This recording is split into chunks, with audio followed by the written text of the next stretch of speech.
আসসালামু আলাইকুম রহমতুল্লাহ। প্রিয় সুফিবৃন্দ, প্রিয় ইতালি প্রবাসী ভাইয়েরা, আশা করি সবাই ভালো আছেন। আমরা আবার চলে আসলাম নতুন একটি ভিডিও নিয়ে। আমাদের আজকের টপিক হচ্ছে প্রস্তুতি সংক্রান্ত। তো আমাদের সাথে রয়েছেন আমাদের সবার পরিচিত মুখ আঙ্কেল হোসেন মোহাম্মদ সাদিক। আঙ্কেল আসসালামু আলাইকুম রহমতুল্লাহ। ধন্যবাদ জাহাঙ্গীর। আলহামদুলিল্লাহ, ধন্যবাদ জাহাঙ্গীর। আর ধন্যবাদ আমাদের দর্শকবৃন্দ।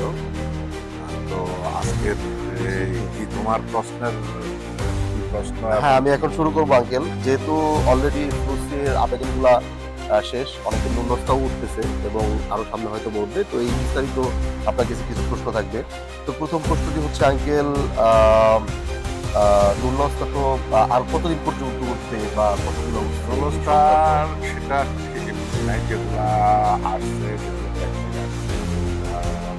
দিক থেকে এখনো অনেক কথা বাকি বিষয়ে আগ্রিকল্চরা স্টুডেন্ট আলে এবং অনেক কথা বাকি, সেগুলা আরো দিবে, আরো দিবে। তো নতুন আইন অনুযায়ী 20 দিন সর্বোচ্চ 60 দিনের মধ্যে ন্যূনতা আসবে, যেগুলো কথার মধ্যে পড়ছে। বুঝতে পারছি। মাত্র দেওয়া শুরু হচ্ছে, স্টেশনালের প্রায় শেষ এবং যদি স্টেশনালের প্রায় শেষ অনেকগুলো এলাকায়, আবার কোনো কোনো এলাকায় গত বছরের স্টেশনালগুলো আসে। তার মানে আমরা বলতে পারি এখনো কোটা শেষ হয় নাই, এখনো বাকি আছে, এটা স্টেপ বাই স্টেপ হবে। আঙ্কেল, সবাই কি সিলেক্ট হবে নাকি অনেকেই ভাগ করে যাবে? সবার মধ্যে না, যেগুলো কথার মধ্যে পড়ছে এবং ডকুমেন্ট সঠিকভাবে দিচ্ছে, যেমন দূর, তারপরে ক্যাপাচিটা, আলোচ্য এবং আসাবারাসিয়নটা সঠিকভাবে প্রেজেন্ট করছে, তাদেরগুলো দিয়ে দিবে। জি জি আঙ্কেল, বুঝতে পারছি। আচ্ছা আঙ্কেল, আরেকটা প্রশ্ন হচ্ছে, আগে যেমন আমরা শুনতাম যে অনেকের ডকুমেন্টস মাংতা থাকতো, পেপুত্তরা থেকে যোগাযোগ করতো, এটা কি এখনো হয়? এখন আরো বেশি হয়। আচ্ছা, আগে তো 22, 23, 24 তো অনেকগুলা কন্ট্রোল না করেই ছেড়ে দিছে কম্পিউটারে, পেপুত্তরা থেকে এআই এর মাধ্যমে ছেড়ে দিছে। কিন্তু এখন এরা যদি প্রয়োজন মনে করে, এরা আগেই কন্ট্রোল করতে পারছে, যেটা সবচেয়ে ভালো দিক। জি জি। আঙ্কেল, আরেকটা বিষয় হচ্ছে, অনেকে রিসিভুতা পাইছে, অনেকে এখন অপেক্ষা করতেছে নুলস্তার যে রিসিভুতাটা। এখনো অনেকে একটা কনফিউশন, নুলস্তা অথবা এই যে রিসিভুতা, এগুলা কি দেশ থেকে চেকিং করার কোনো অপশনস আছে? না, দেশ থেকে চেকিং করার কোনো অপশন নাই। এটাকে অরিজিনাল বা কপি, এটার ইয়ে নাই। জি জি।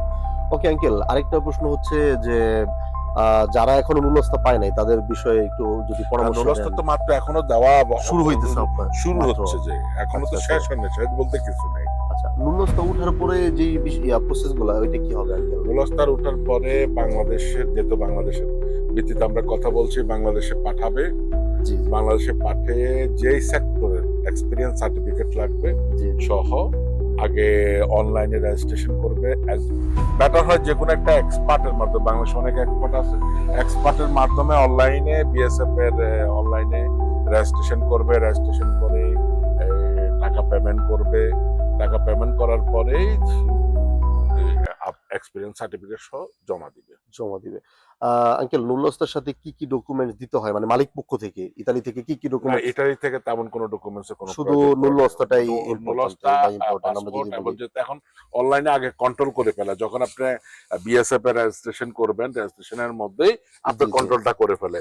কন্ট্রোল করে ওরা টাকার জন্য পাঠাতে, টাকাটা পেমেন্ট করে যে কোনো সময় জমা দিতে পারে। তবে খেয়াল রাখবে যাতে একটা এক্সপিরিয়েন্স সার্টিফিকেট, এবং এক্সপিরিয়েন্স সার্টিফিকেটটা অবশ্যই এটা অব্লিগেটরি করে দিছে অব্লিগেটরি। আচ্ছা, এবছর না, আগে থেকেই ছিল।